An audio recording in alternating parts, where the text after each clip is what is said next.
The grey man does whatever a grey man can. Can he make a comic feed? Yes, he can. He just did. Watch now, a video from Grey Man. A video from Grey Man. Grey Maniacs gather! Here I am. I've not gathered my comic books to talk about, so that wasn't very organised, was it? So, right, gather round Grey Maniacs. I'll show you not a very huge pile of comics today. I finished my last Lois Lane from the pile, and I started on with Jimmy Olsen's. And watch this space. There may very well be a new show coming on my channel, a quiz show called WWJD. What would Jimmy do? Featuring a quiz all about what happens in Jimmy Olsen comics. I'll be the quiz master.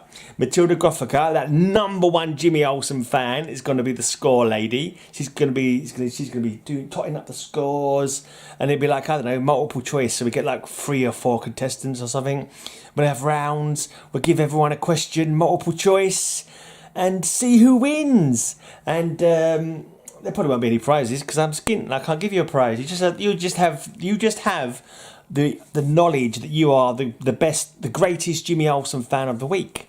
That is basically your yeah. And you're not allowed to research or read any Jimmy Olsen comics. It's got to be for people who've never read Jimmy Olsen comics, so it can be a complete mystery to you, a complete guess, because he gets up some zane. But the only thing is, I've got to make up loads of questions based on the comic books that I've been reading.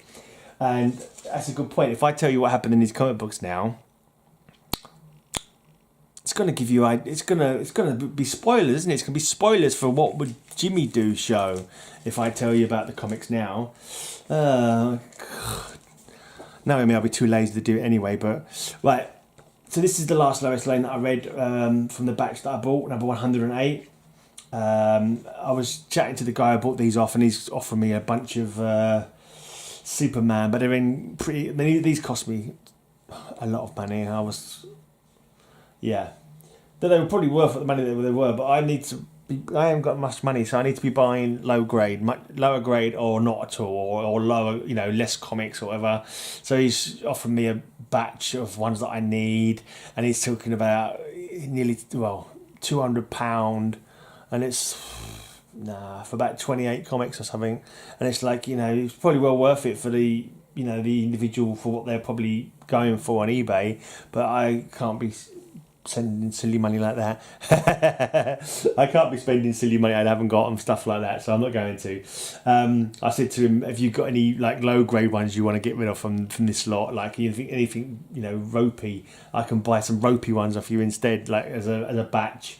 But he's not got back to me. He probably won't do, which is fair enough. It means I haven't got to spend any money anyway. So in this one, Lois Lane goes to an old house. A ghost in the old house falls in love with her, decides he wants to be his wife, make her his wife. But he's also, it turns out he's the ghost of Jack the Ripper, and he actually wants to take her back into the past and kill her. So she's dealing with this ghost who's able to possess her momentarily, and it's quite intelligent, is able to sort of like bamboozle other people so they don't realise that she's in trouble. I think it freezes her vocal cords at one point. But anyway, Superman is obviously able to save the day, and he needs to go back in past and rescue her from being killed. There you go. That's all good.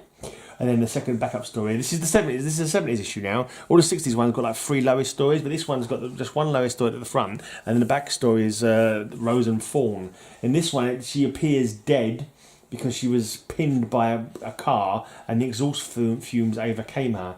But it turns so they're going to take her and they're going to bury her, and the 100 is the 100 is the name of the criminal group that she's battling against because they killed her father, and they're going to bury her in their graveyard kind of thing. And it turns out she's taken some pill, or she's got some way of making herself appear like death. So she stopped breathing for a time, so she didn't die from the fumes. And then they drop the coffin, rain splashes on her, and she wakes up from a death-like coma, a side effect from an overdose I took of my father's special cardiac medication.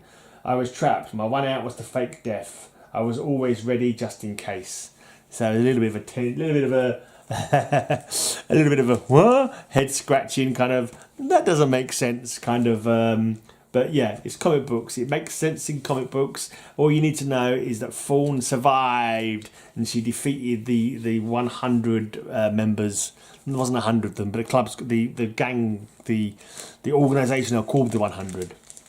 I think it's because there are 100 of them, but she defeated 3 of the members of the 100. There you go. And yeah, she lives to fight another day to get her revenge for the murder of her father. Right then, let's go into some Jimmys. Now, this is really confusing now because I'm like, this is going to give people pre-warning if I do.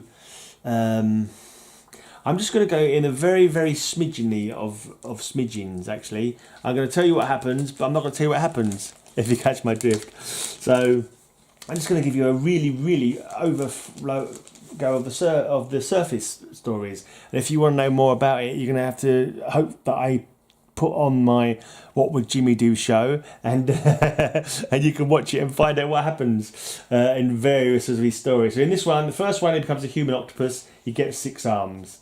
Yeah, he gets up to various things with his 6 arms that I'm not going to tell you about. And at the end, he manages to get rid of his extra arms. That's the long and the short of it. You don't need to know any more. Right. Then in the next story, Robot Reporter. Basically Superman gives him a robot double that he wants to use, and he uses it when he's not supposed to be using it, and hilarity ensues. There you go, that's a nice short one. And Jimmy Olsen, the boy swordsman, is the third story. He turns out that he's actually a master swordsman. He goes to this not backwards, but kind of like a country sort of stuck in time with their ways. They still have sword fights there, and he manages to thwart, or does he, some notorious swordsman while he's in this country, but it's kind of all a ruse. But yeah, in the end things happen. But it all turns out okay in the end. Superman saves the day. Right, and this one, here's Jimmy Olsen, Genie. Right, he does something he's not supposed to do again. He manages to free a genie who then becomes his master. And he wants to, apparently if he says a certain word, then that's what happened. He said a certain word by accident, and that's how they come to change places. So he tries to make him say that same word, so that the changes will be changed back again. He hasn't got to kill Superman by turning into kryptonite, and he manages to get him to say the word, and the day is saved. Right, in the first story on this one though, the big Superman movie, he's making a movie, and Jimmy, he's not playing himself. He's rather annoyed about. He's being played by a Hollywood stuntman who starts getting the sort of showing things that he should have done in the situations that he was in. So he was like, "Oh, you got in this situation. You called Superman on your watch. This is what I would have done to get out of that situation." And it's like, "Oh, okay," making Jimmy look like he was a fool for calling Superman and not relying on his own wits like this other guy did.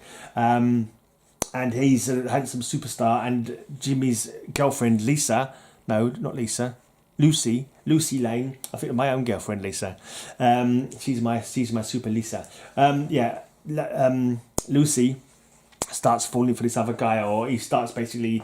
She's always hot and cold with Jimmy, old Lucy Lane. She's always got other like men on the go and making Jimmy feel. But then at other times she's all sweet on him, and he's looking, doughy-eyed at other women, that kind of thing. And the second one, he becomes the boss of the Daily Planet for a day, and Perry White, the boss, has to take his place. And basically he puts Perry White through the ringer, sort of like really sort of gives him all the bum end jobs kind of thing, but for a good reason. That you don't need to know about, but maybe you'll find out if I ever do this What Would Jimmy Do show that I'm talking about. And and I already told you the Jimmy the Genie story, so that's it. That's the 3 stories from that one. There you go. Let's move on to the next book, but I've got to put this one away safely first, so do bear with me while I slip this one in. Ooh, as the actress said to the bishop. Well, that should be the other way around actually. As the bishop said to the actress, "Don't mind me, dear, I'm just going to slip this one in." But let's see if that's gone in correctly. La la la la. I got a nice shout out on Genome's channel at the weekend. One of the things he mentions is that I'm always shouting out smaller channels, and I've done it for a few weeks. I've been lazy. Who did I watch the other day that I need to shout out? I watched a small channel the other day, and I was going to shout them out. Today, I think I watched a small channel, or was it last night? I can't remember what they were called, and I've not written it down, but if I do remember somehow, I will try and do a jingle at the end. Right, this is number 43. There's an alien that keeps popping up whenever Jimmy uses his Superman signal watch. It becomes Jimmy Olsen's private monster, and Jimmy wants to be rid of him because he keeps scaring everyone away, and he's so cute though. I don't know how everyone could be scared of him, but everyone's running away scared of him. He just looks so cute. Right, but in the end, it's kind of been a ruse, which Jimmy does something, and the monster stops following him. But it was kind of like a slap in the face for Jimmy Olsen in a way, but quite a humorous one. Right, in the first story, Jimmy Olsen's 4 fads. This mentions something that Ranger Sly mentioned on one of his videos recently. There was a TV show called 77 Sunset Strip. And this guy called Ed Kooky Burns. Kooky was the name of his character. And there's a catchphrase of, "Oh, Kooky, can I borrow your comb?" They even turned it into a novelty song back in the 60s. And Jimmy Olsen's jealous of this Kooky, and he wants his own fads to become popular. So he starts trying to create a fad that will become popular with everyone. And he keeps doing little things, and every time he does, it turns out that somebody else is already... people are doing it, but not because he's doing it, for another reason.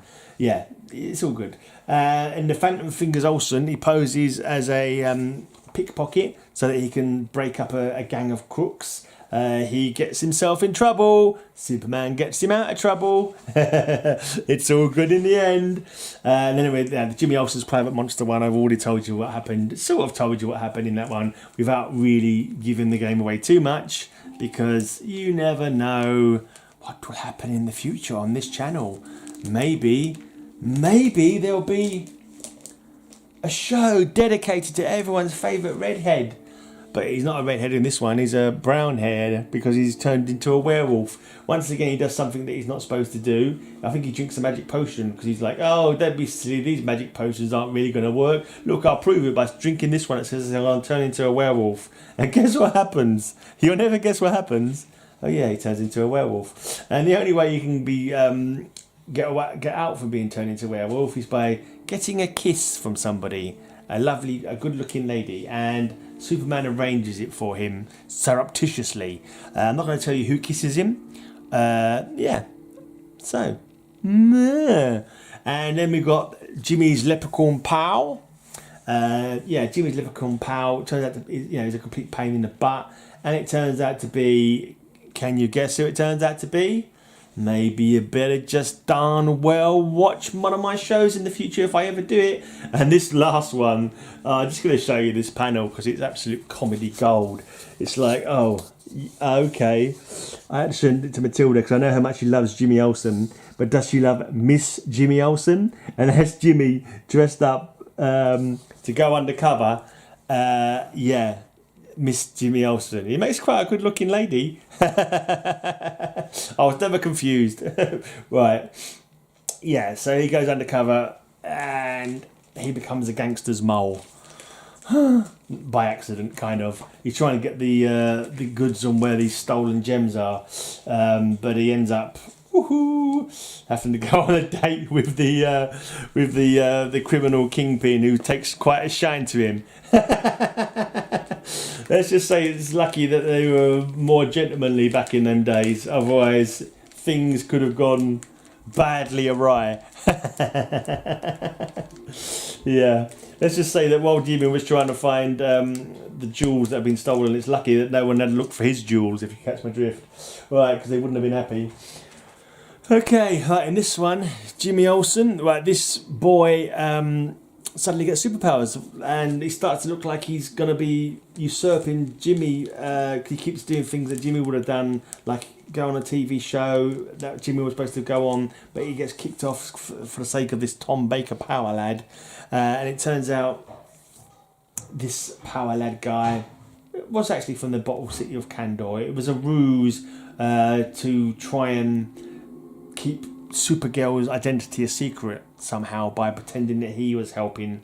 It was a bit on the convoluted side, but no, that's right. No, because she was going to visit Kandor, and the only way to visit Kandor at this time is by a swapping ray. So she goes to Kandor, and he comes out from Kandor, and we pretended that he got these superpowers while Jimmy watched, so he can. So I think also because people don't know about Kandor or why someone from Kandor had come out and who'd gone in, kind of thing. But yeah, that's all you need to know. He was actually a Kryptonian all along, and Superman does not, prefer him over Jimmy. So Jimmy's still good. Jimmy's still good in Superman's books. Right, and in this next story, he foolishly manages to go back in time. He gets hooked up with a gang of outlaws that he doesn't want to be, and they try and make him kill these famous lawmen. And it looks like he's killed all three of them, but in fact he hasn't killed any of them. So good, because he didn't want to kill them. And then this last story, he uses Cersei's magic wand to become the animal master of Metropolis, and animals basically do his bidding.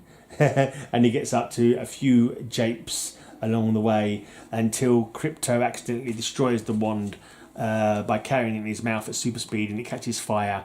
And after that, Jimmy gets bitten by a small puppy and has to call Superman to help him. Help me, Superman! This small puppy is biting my ankle. Or words to that effect. Right, in this one, he loses his memory. He becomes amnesiac, and he ends up in the same orphanage that Supergirl is at. But no one knows about Supergirl at this time. She's like helping Superman out surreptitiously. But there's, as well as trying to get his memory back, he also has a possibility of discovering her secret identity. So much interesting japes ensue. She tries to stop him from being adopted because she knows that he's really Jimmy Olsen, whilst waiting for Superman to come back from space so he can remind him of who he is. Also, whilst trying to keep her secret identity hidden from Jimmy Olsen. So yeah, it's all good. It all turns out okay in the end. He doesn't discover his secret identity. He gets his memory back, and yeah. Right, and this is more like it for Matilda. There's I was thinking of like making this into a picture, getting like Matilda like put into this picture with all these ladies going after Jimmy Olsen, because we all know what a gorgeous, sexy man Jimmy Olsen is. And Matilda's lying to herself. Look, it says here, the irresistible Jimmy Olsen is almost as irresistible as me, ladies. And but basically it's a case of mistaken identity. It's at a hotel where all these wannabe superstars are at, and someone mistakes him for being some big music executive who's looking for a woman for a new role in one of his movies. So they're all fawning over him, getting themselves into trouble, and Superman has to save them variously. And he's trying to get his own back on his girlfriend Lucy, who manages to get her own back at him instead. But yeah. Right, and then this last one, Elastic Lad's greatest feats. He takes his last pull of the Elastic Man potion because he wants to do some action shots for his Jimmy Olsen fan club, and Superman's like, well, every time you've taken it before, you've got in trouble. Or he says that to Clark, and Clark says, every time you've taken it before, you've managed to get yourself in trouble. And he's like, oh, don't swear, he'll be fine. And because Superman doesn't want him to look bad in front of his fan club, he does get in trouble, but Superman helps him out on the QT so that he doesn't get embarrassed by being saved again or whatever. So yeah, another fun little yarn of Jimmy. And I believe that's it. Well, hopefully I've managed to get through these a lot quicker than I had done the last. I'm trying not to give you the big reveals. Hopefully made it quicker. And I hope I feel the energy to actually do this What Would Jimmy Do show, because I think it might be quite fun. People trying to guess what happens in Jimmy Olsen comics, because these old 60s comics can be wacky than a box of bats. So that's it. Thanks for tuning in. If I remember that small channel any small channel to shout out, I will do a jingle at the end, because I know how much you love your jingles. My account seems to have got hacked earlier today because 3 Minecraft videos were mysteriously uploaded to my channel. I've changed my my password, and hopefully there's no further repetition of the mysterious shenanigans. And hopefully they haven't hacked into my my AdSense account and are getting all my ad revenue. They're not going to get rich on it if they are, because it's nothing nothing to retire on. Obviously, it's nice to get it. Obviously, I want to get it. I don't want them to get it. That's the main point. So hopefully, I don't think they can. I hope they can't. I don't know. Anyway, until next time, have a great, amazing day, and may all your news be good news. Here we go, the jingle, jangle, jingle, jingle, jingle, and it is for comics fan for life. Go sub him up, yes, sub him up, go sub him up. Go and sub him up now and give him some comments. Oh yeah, here's my jingle, jingle, jingle.